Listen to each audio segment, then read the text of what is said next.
Alright, well, long time no see. If you're new here, I'm the wannabe farmer. Done bought a farm, so kind of half wannabe now. But anyways, this is my original tractor. I am the one that put the diesel engine in it, 436. Since I've done that in like 2018 or 19, been having transmission issues. So that is the ticket for today. I've got to get the transmission section out.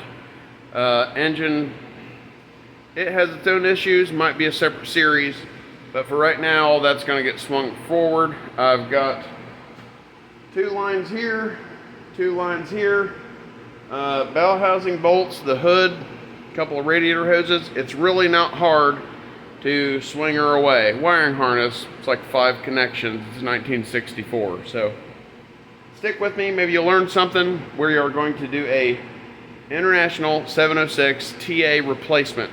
And if you're lucky, we will do some modifications to this diesel 436 that I put in here. The tractor did originally have a C263 or a 4.3 liter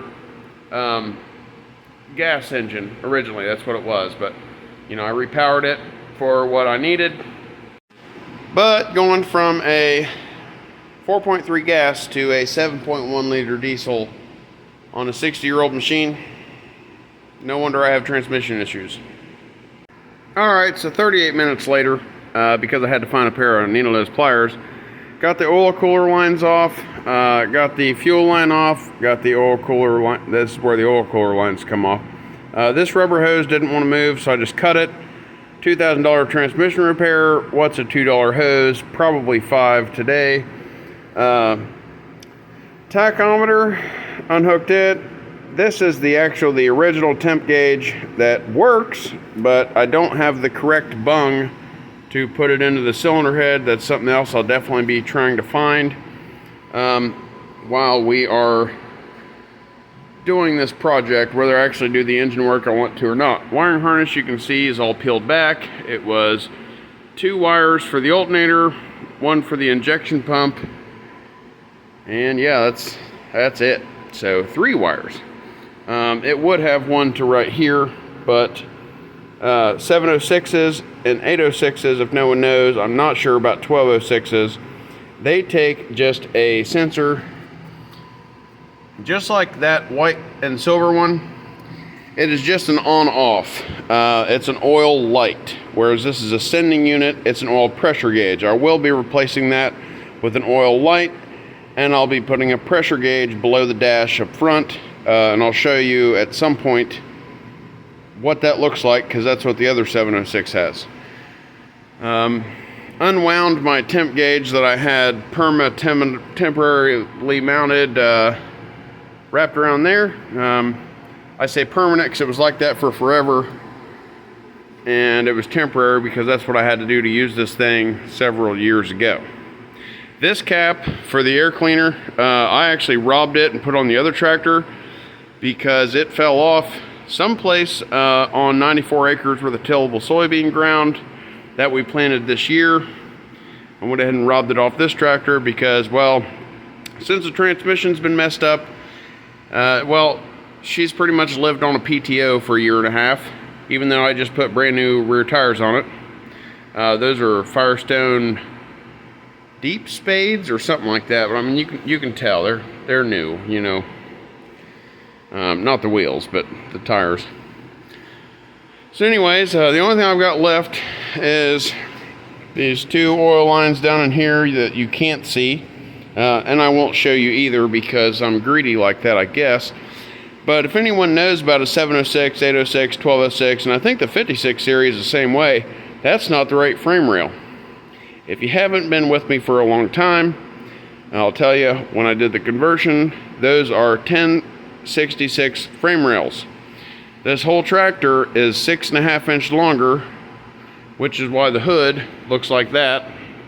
That's a 560 hood. All the rust spots are weld ends from the 560 emblems, and that kind of stuff just never gets fixed or finished when you need to use the machine. So there's one of the heaters. Whole reason why I want to do the engine work is because she slobbers real bad. I actually have a truck manifold and a turbo for it, and the injection pump is putting fuel into the oil. So yeah, we'll see how that goes. But anyways, like I said, it's super easy to split these things, take the hood off, just a few wires. If anybody cares, I had to dent in the fuel tank and remove a shield that used to be here in order for the cylinder head to clear when I did the conversion. I will be adding some kind of heat protective tape here, just because if this is a turbo manifold versus an NA, that's going to get a lot hotter, especially because this tractor is going to be tillage duty. Battery, yeah, looks hokey. It is. I got new battery boxes that'll mount underneath the platform that I put on it. That's also off a separate 1086. I got that at Indiana. But yeah, let me go up and get some gloves from the house, because my wife yanked them, and try to get this thing split here in a few. Into the darkness because that bulb liked to throw a fit. Let's go turn the other lights on, I guess. Probably get the sheep all yelling at us. What I was wanting to show you, there we go, was that other 706. This is our gas tricycle 706 on 34s and 16s instead of 38s and 20s. This is the oil pressure gauge that I want to install on the other tractor. Now, that being said, I still want to hook up the idiot light to the place where the sending unit was, but I would like to have a mechanical gauge, and if we go into the engine work, I'll explain why. This tractor, as nice as it is, it's still a piece of crap. You can look at that. It's done feed grinder work. This tractor actually did all of the tillage work on this 94 tillable acre farm for 2024 and 2023. 2023 was absolutely brutal because it had 3 burnt valves. You could only go about 2.5 miles an hour with a 16-foot disc. So last winter, this was the project. I took the head off, had it redone, all new valves, did an end frame, and it runs great now. But it is a gasoline versus a diesel, and it's not even a big gasoline. 706s, if no one knows, first couple years of production was a 263. They quickly updated that to a 291, and then started putting 282 diesels and eventually the 310 German diesel. This is a good tractor, but it's still just not enough for what we need. So that's why we're fixing the big horse. All right, so several days later, back at it. I had to run the other night, help the wife with the kids. You can see my hokey cribbing. I mean, for the back half, it's not really that bad, but that thing there is a lot safer than what I had been doing. And I made it when I split the gas 706 to do the clutch and overhaul and everything on it. But it's basically just some landscape timbers, screwed together with some pretty long screws. It won't be staying like that. That's only for the splitting process. And then to make it safe, I have another stand, and I'll use a cherry picker to get it set up on that. It'll still be on that wood block frame there, but it'll actually be on a platform instead of a couple jacks. So I guess another thing to note, when you're splitting them like this, it's going to come apart here, right? Well, this frame rail and this, they're obviously two separate pieces. There are dowels for the engine plate to the transmission, but there are no dowels for the frame rails. That goes for any of them. So you always kind of want to leave some bolts in there. Obviously, I'm not completely ready, so I have the top ones, still in. But you want to leave some bolts in there, and then when you're on the frame, obviously you can't be on the engine because of the oil pan, but I do always sneak a little bit of a block in there. Yeah, I mean, you might dimple it a little bit, but you got to support the engine, because otherwise these two bolts, let me get up here.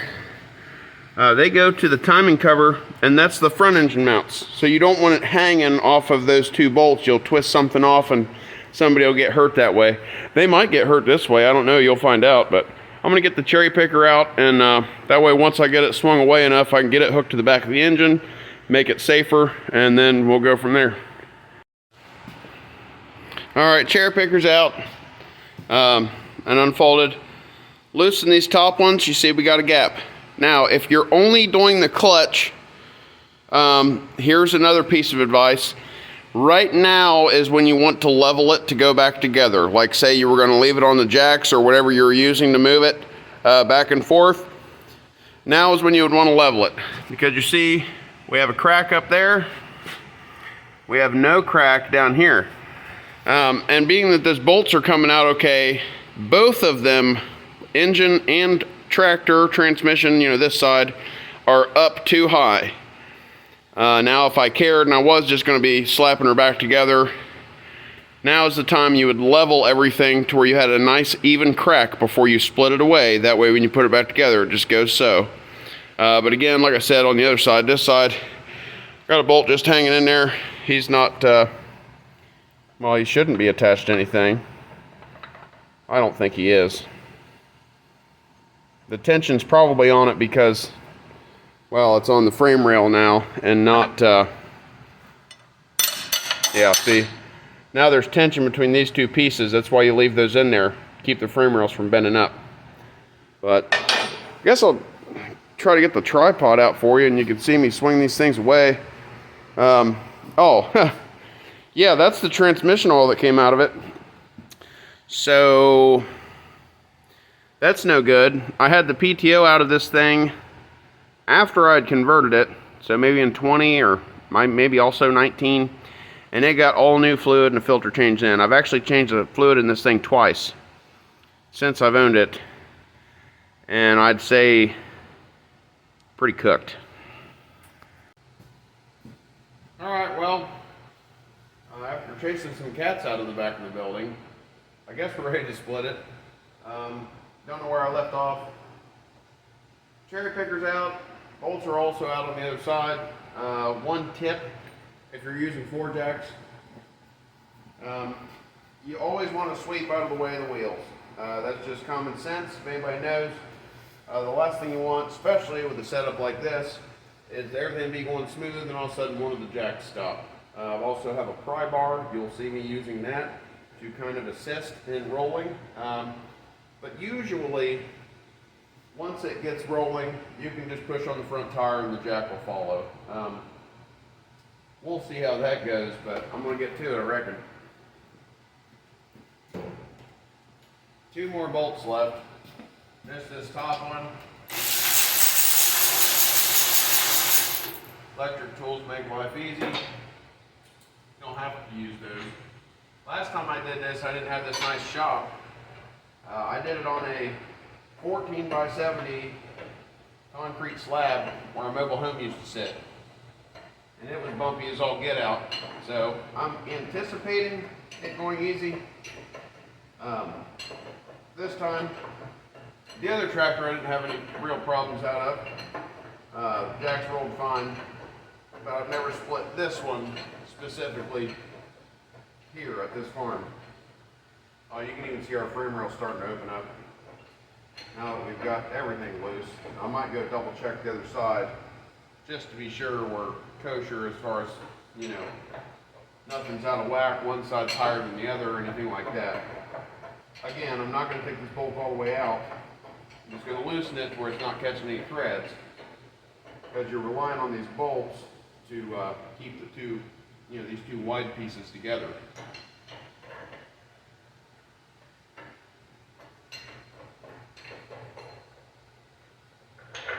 Okay, well, the other side's got some tension. Oh, now that one does.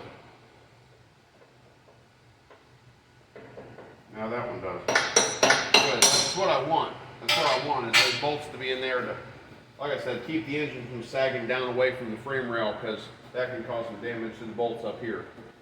Let me double check the other side and we'll start rolling.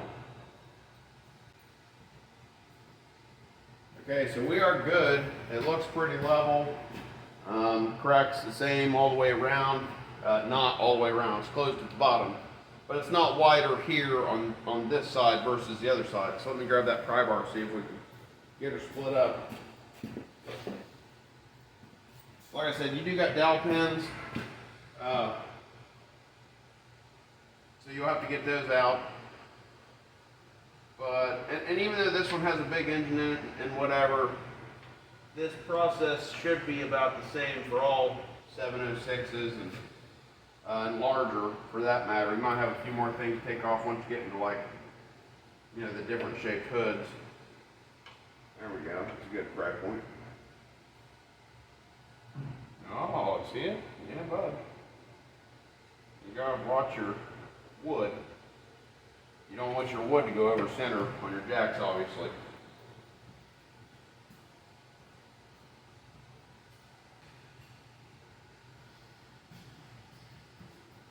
This job's a lot easier with two people. You know, somebody over there pushing. You're going to see me doing a lot of back and forth, and I'm probably going to speed this video up. But I mean, I can see daylight. We're clearly in there. Another thing we probably should have done, I don't know why I didn't, is make sure the casters on the jacks are pointing all the right way. The ones over there are, these ones are not.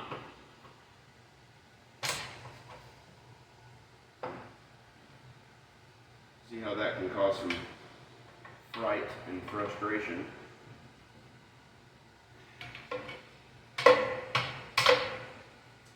That one over there, I'm probably not going to be able to swing. It's also a good idea to make sure the front wheels are straight before you start doing this. Like when you park the tractor, you don't want to back it into a corner to work on it and then realize, oh, you're trying to swing the front end away and it's wanting to take a right-hand turn.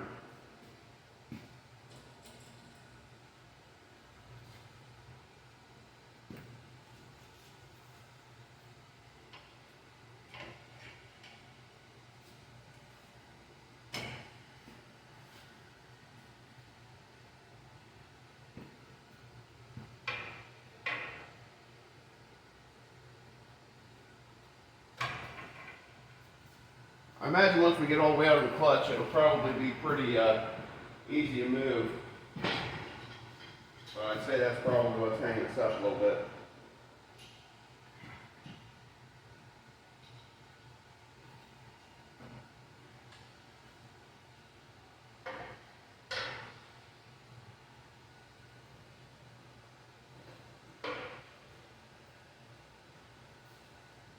Yeah, the last time I did this, I didn't have this nice wood piece.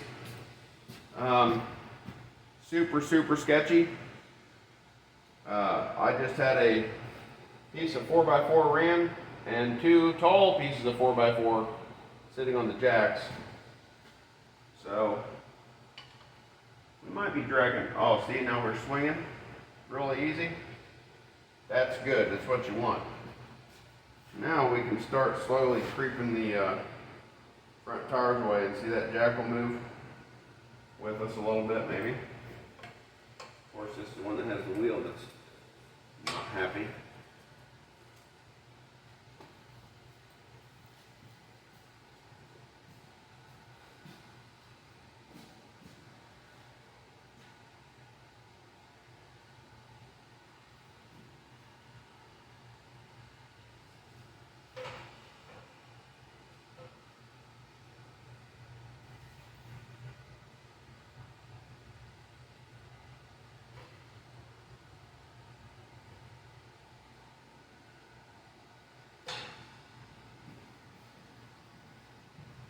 Sure you noticed the jack over here moved? Maybe you didn't, but it did.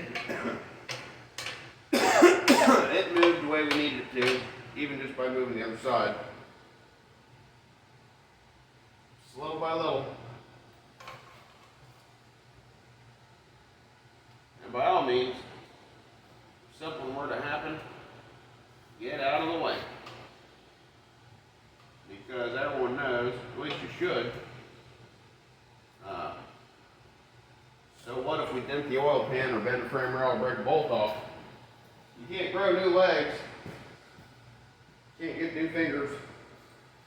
And God certainly only gives you one life on this earth. Yeah, I mean, we're splitting pretty nice.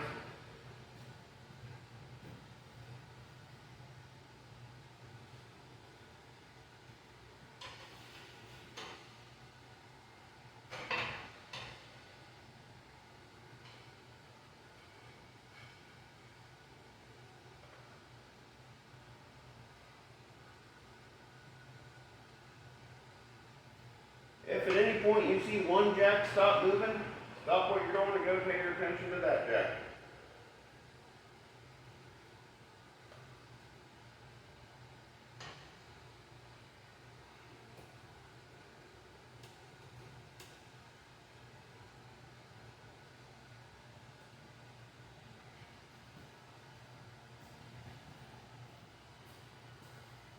So we're doing pretty good so far.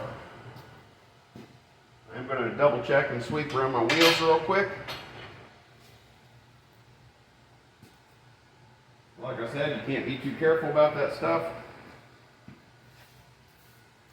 Because I mean, the weight is the only thing holding that square. You know what I mean?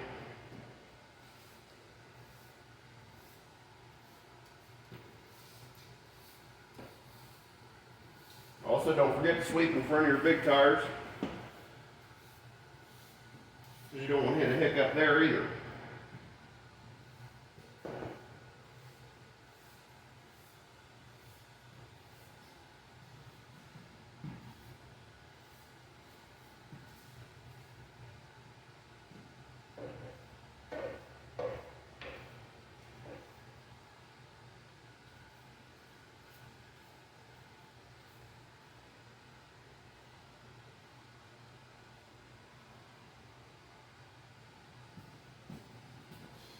One day, maybe I'll load up a set of splitting stands. But ideally, you don't want to be splitting your tractor every other year.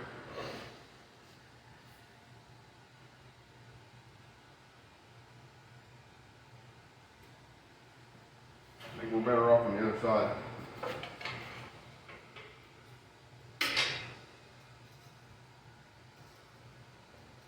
Yeah, we are.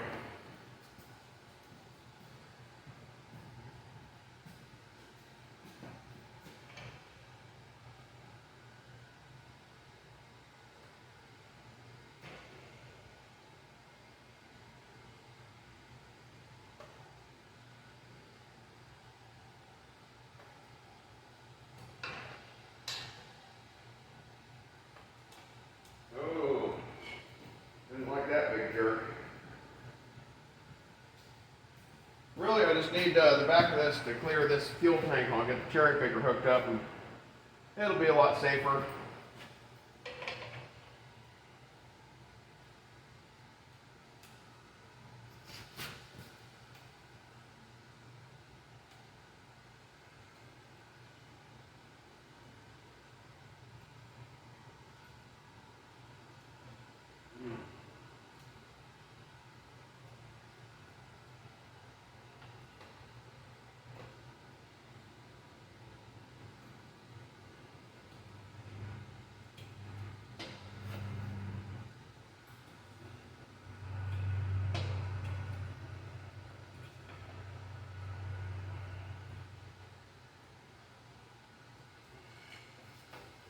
Alright, let's get this cherry picker hooked up and stop shitting ourselves.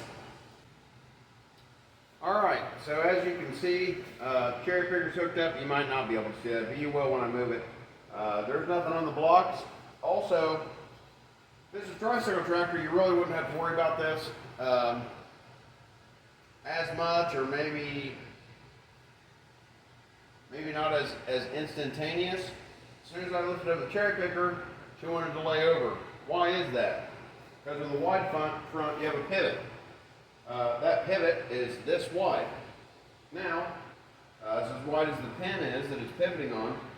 With a narrow front, everybody gets scared of them, but you've got at a minimum this much, a foot between the outside edge of the two front tires on a narrow tractor.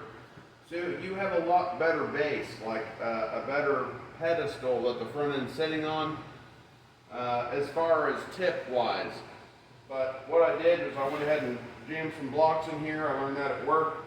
If anybody's been with me, I'm no longer working at Subaru. I'm actually working at a John Deere dealership. Even though I got yellow combines and red tractors, but get this stuff out of the way.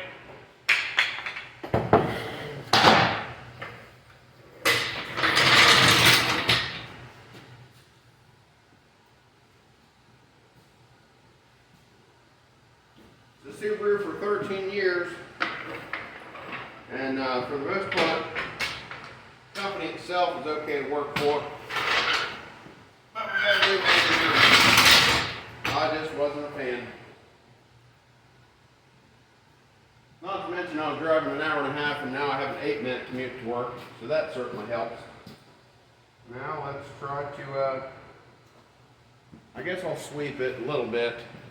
Shouldn't be as important with the cherry picker, because we're no longer worried about it tipping, but just for ease, we'll try to sweep everything out of the way of the cherry picker wheels. Of course, that one's, well, he's on an island. All right, good enough.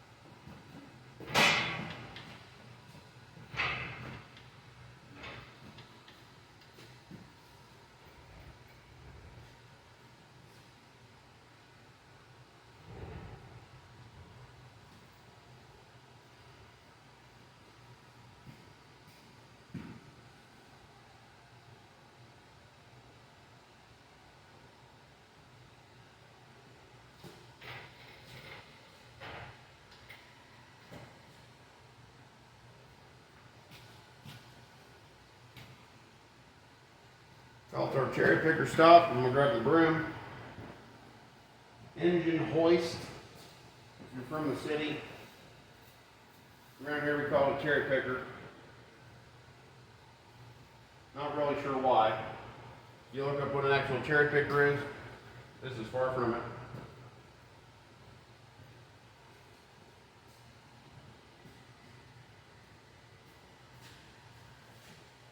The only thing I'm not a fan of, the way I got my chain twisted on the back of the engine there, but it's only temporary. Temporary till it falls off, right?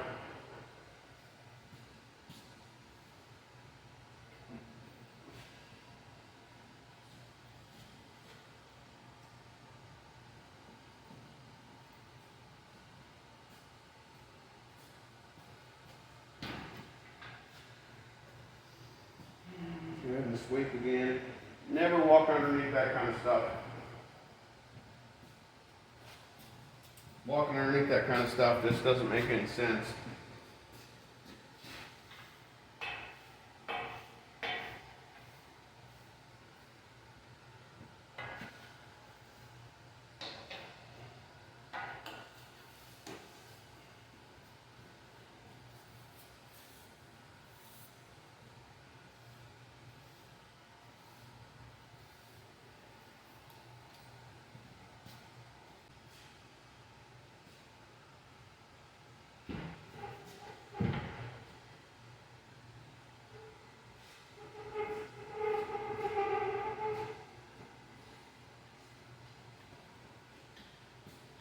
Now we're out of the danger zone. I can stand here and not worry about getting crushed. Even though for the tractor's doing a little caddy plumper. I should move all of my family stuff that's in front of it. I guess that's enough room to get that section out if I need to get the engine out. Plenty of working space, clean everything. Of course, to take the transmission out of that, I still have to take the gas tank off and everything else. I really just did it this way because this is all you would have to do if you were just doing a clutch. You wouldn't even have to do what I just did. If you had a little bit more secure way of lifting it, or if once you got it lifted with your jacks and wood blocks, whatever you're using, once you got it split, you could always use bottle jacks or something to support the engine more secure. And what you saw it this far away, that's all the room you need to replace a clutch. But we're going a little further into it. Anyway, it's 11 o'clock. Let me go ahead and get this thing set up on the table, and I guess we'll see you in part 2.